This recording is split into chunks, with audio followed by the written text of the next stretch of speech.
तो दोस्तों आज दिसंबर की 13 तारीख है और आज की इस वीडियो में हम लोग बात करेंगे बहुत ही खूबसूरत से इस एक पौधे के बारे में। ये जो आप प्लांट देख रहे हैं ये जेड प्लांट या क्रेसुला ओवाटा का पौधा है।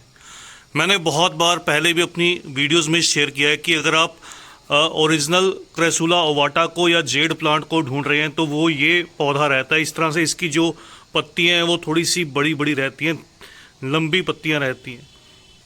लेकिन जब भी आप नर्सेज पर इस तरह से कुछ प्लांट लेने जाते हैं तो आपको नर्सेज वाले क्या करते हैं, उनके पास जब जेड का पौधा नहीं रहता तो वो इस तरह से कुछ पोर्टुलाकारिया अफ्रा को, या इसको कुछ लोग मिनी जेड भी बोलते हैं, इसकी जो लीव्स का साइज़ है वो बहुत छोटा रहता है। इस तरह के कुछ प्लांट को वो लकी प्लांट या जेड प्लांट कहकर तकरीबन कह सकता हूँ कि आम तौर पर सभी गार्डनर्स को थमा देते हैं। इस बात को शेयर करने का मेरा मोटिव कोई नर्सरी वालों की बुराई करना नहीं है। मेरा सिर्फ मोटिव ये है कि दोनों प्लांट्स की आप दोस्तों को पहचान रहनी चाहिए ताकि इन दोनों की केयर के बारे में आपको पता चल सके। क्योंकि जो वो मिनी जेड या पोर्टुलाकारिया अफ्रा का पौधा रहता है उसका जो मेन ग्रोइंग सीज़न रहता है वो गर्मी का सीज़न रहता है।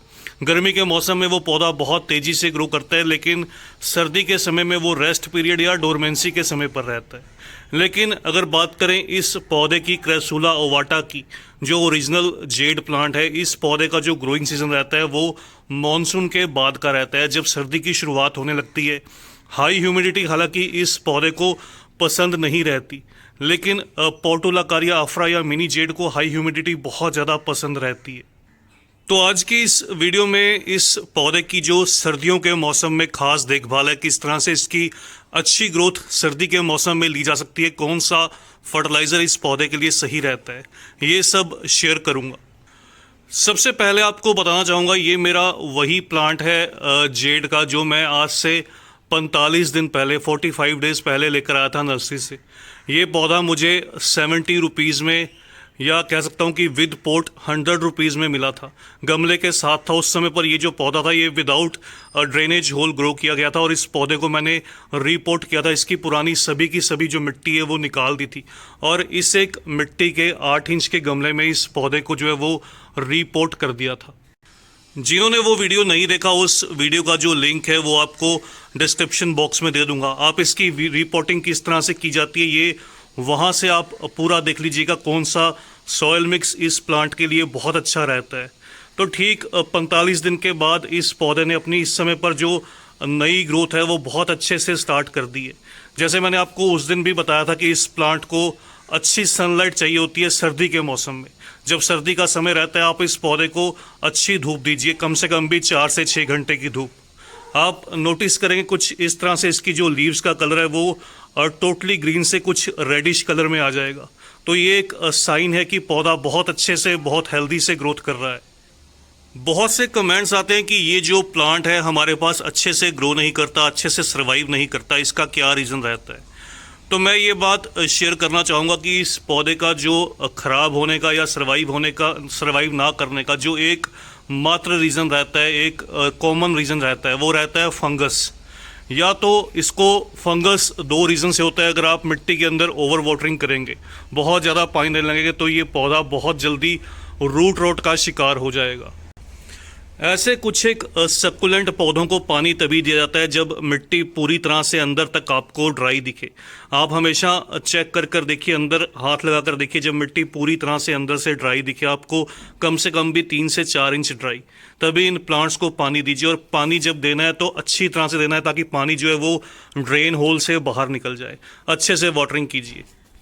दूसरा, इन प्लांट्स का जो सर्वाइव ना कर पाने का रीज़न रहता है वो रहता है फंगस। जब मॉनसून के समय पर या फिर हाई ह्यूमिडिटी के टाइम पर, मॉनसून के आसपास के टाइम में बहुत ज़्यादा ह्यूमिडिटी हाई रहती है तो इन प्लांट्स को अक्सर जो है वो स्टेम रोट की प्रॉब्लम होती है। बहुत ज़्यादा हाई ह्यूमिडिटी इन प्लांट्स को पसंद नहीं रहती, इसलिए उस समय पर आपको इन पौधों को जो है वो इंडोर शिफ्ट करना होगा जहाँ पर इनको ब्राइट लाइट मिले, अच्छी लाइट मिले, लेकिन ह्यूमिडिटी बहुत ज़्यादा ना मिले। प्रोपगेट करना इन प्लांट्स को बहुत ज़्यादा इजी रहता है। आप सर्दी के मौसम में इस क्रेसुला के पौधे को स्टेम कटिंग से भी प्रोपगेट कर सकते हैं। दूसरा, इसकी लीफ प्रोपगेशन भी की जाती है।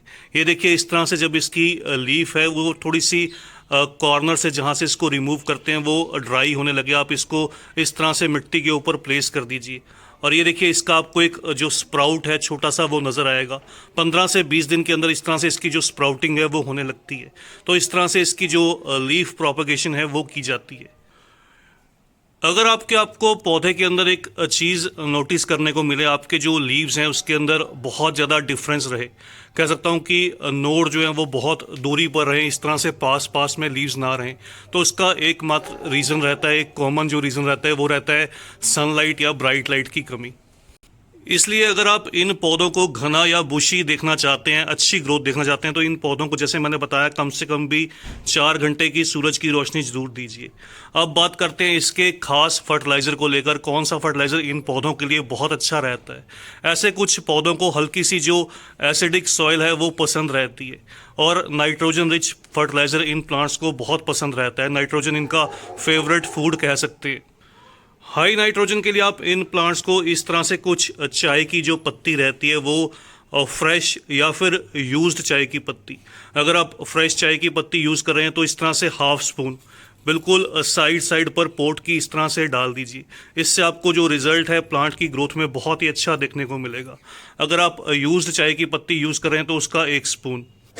दूसरा, अच्छी ग्रोथ के लिए इन प्लांट्स को आप कभी कभार जो है वो फंजीसाइड का स्प्रे करते रहिए, इनकी रूट्स में भी देते रहिए और स्प्रे के तौर पर भी इनके ऊपर कर सकते हैं। तो बस दोस्तों, ये इस पौधे की जो खास देखभाल थी आपके साथ शेयर करनी थी।